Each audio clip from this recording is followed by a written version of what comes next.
Hey, what's going on, guys? My name is Dan. Welcome back to EFC's Book Chat. I read a book every other day, talk about the executive function relevance and my own insights. All the books that I choose, I feel like are helpful to individuals that struggle with executive functions. So if you struggle with EF and you find whatever I talk about helpful, go ahead and try picking out the book or just follow along with all our book chats so that at least you can get some helpful tips and tricks on how to help your challenges and be more productive and feel prouder about your day in general. If you like what I talk about, like and subscribe. If you have any questions or have any concerns or just have any comments in general, comment down below. And let's go ahead and dive into it. So I think we're on book chat 8 and I just finished chapter 6, which is entitled The Toltec Path to Freedom, Breaking Old Agreements. Now this chapter is pretty hefty. It talks about both the idea of what freedom really means in Reese's words and the different solutions that he presents to breaking agreements to obtain freedom. Now we're actually going to split it up into those two sections so that things are a little more digestible and you're not just here watching me talk for like 30 minutes or something. So let's go ahead and dive into it. And I want to kind of reflect a little bit about the idea of domestication. And domestication, I think in the beginning was a little bit off-putting because domestication is generally referred to as, how we treat cows, pigs, cats, dogs, etc., animals in general, right? But human beings are not animals. But when you really think about the idea or the definition of domestication, at least my own definition of domestication is that it's getting something ready for society. And in reality, domestication really did happen to us when we were young. How are we to determine what is defined as a good son to a mom? What is defined as a good partner to a girlfriend, boyfriend, etc.? What is defined as a good coach to a client? Those are all domesticated thoughts and agreements that we have that comes from society. So I think that when we were young, and let's actually talk about page 94 in Reese's book, he says, if we see a child who is 2 or 3, perhaps 4 years old, we find a free human. Why is this human free? Because this human does whatever he or she wants. The human is completely wild, just like a flower, a tree, or an animal that has not been domesticated. And I want you to try your best to remember when you were young, like 2 or 3 or 4. And if you can't, maybe go talk to a 4-year-old or something. And what you'll start to realize is that even though you're imparting knowledge on them, or if you're their nephew or uncle, if they're your nephew or niece, or you're a parent, etc., you'll start to realize that they will take in agreements from you, but they will judge those agreements and do whatever they feel like they want to do.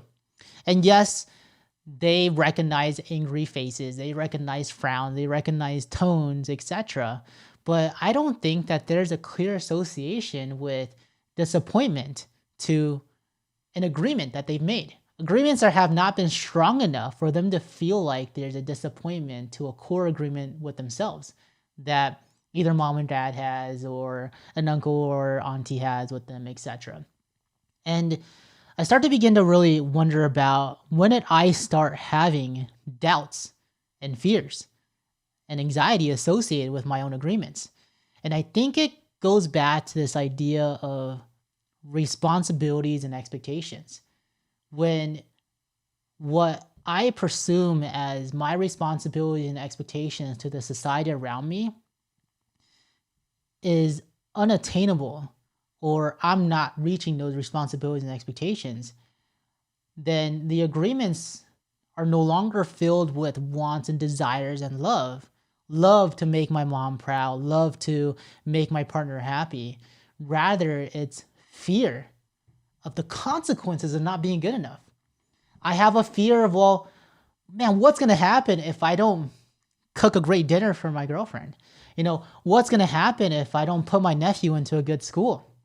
All these are beginning to form as seeds of fear that then grow and grow and grow and become super complicated. And I think that, when it relates to individuals with executive functions and clients that I have work with, I think about, well, their expectations and responsibilities that they have are formed by societies that generally don't have EF challenges. And When society does not have EF challenges and they're teaching individuals that have EF challenges, the expectations and responsibilities are naturally not going to be realistic. And what ends up happening is that poor monitoring starts to develop. Let's talk about what monitoring in general means, right? So monitoring in general means it's the ability for us to regulate our expectations and responsibilities in a healthy way.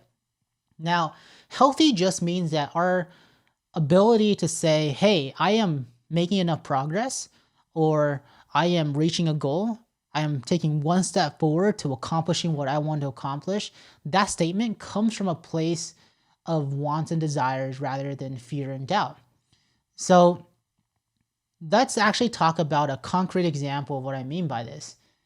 So one of the other things that I talk about when it comes to healthy monitoring skills is productive breaks. Productive breaks are generally something that takes place after a productive period. So I might say, hey, work for 30 minutes and take a 5 to 10 minute productive break. Now, if we really think about it, society has conditioned us to think that only working for 30 minutes is not really being productive. How can you get anything done in 30 minutes? But in reality, what a lot of us actually do is after we work for 30 minutes, we'll take a 5-minute break and then we'll work for another 30 minutes and we'll take another 5-minute break and we'll work for another 30 minutes. And the reason why we do this is because we naturally understand, and nobody has really ever told us this, is that we naturally understand that after a certain amount of work, in order for our brain to do all the high level critical thinking, emotional control, shifting, initiating, inhibition, etc., all the EF skills that we need to do, we actually need to refuel our EF capacity, our capacity to do these skills. But individuals that have EF challenges don't know that. They don't know that it's actually okay to take a break.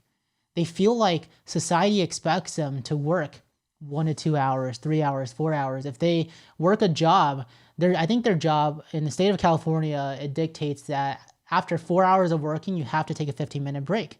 And what happens is that individuals with EF challenges end up taking that guidance and say, if I don't work 4 hours straight before I take a break, I am unproductive. I am inattentive. I'm unable to keep on track. And those are not healthy monitoring skills. And the way that I help my clients get into at least a better mindset of establishing these healthier monitoring skills is the idea of mindfulness. So after or before every single monitoring session where we plan out their day-to-day goals and what are healthy expectations between sessions, what they need to accomplish, how to allocate productive breaks, etc., I always start out with deep breathing exercises. We do 4 counts in, 4 counts out, and we say some sort of affirmation that I think is relevant to that day, to the planning that we're about to do. And it could be something like, I'm going to set 30-minute productive periods. Or it could be something like, I need to make sure that I eat breakfast, lunch, and dinner. Or it could be something like, I need to make sure I hydrate.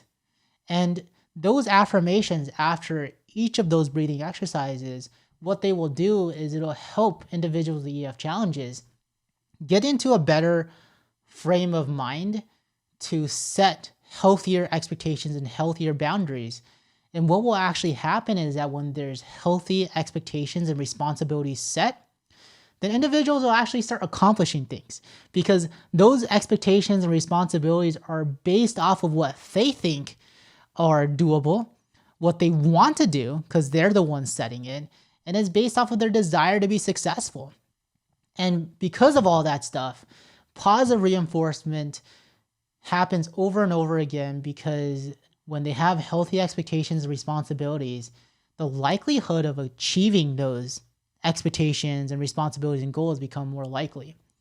And when they're more likely, then and only then, no, I say that a lot, but then and only then do my clients begin to live their life and live the structure of their life more around their love and their passion for whatever they're doing rather than the fear and the doubt of whether or not they're making enough progress.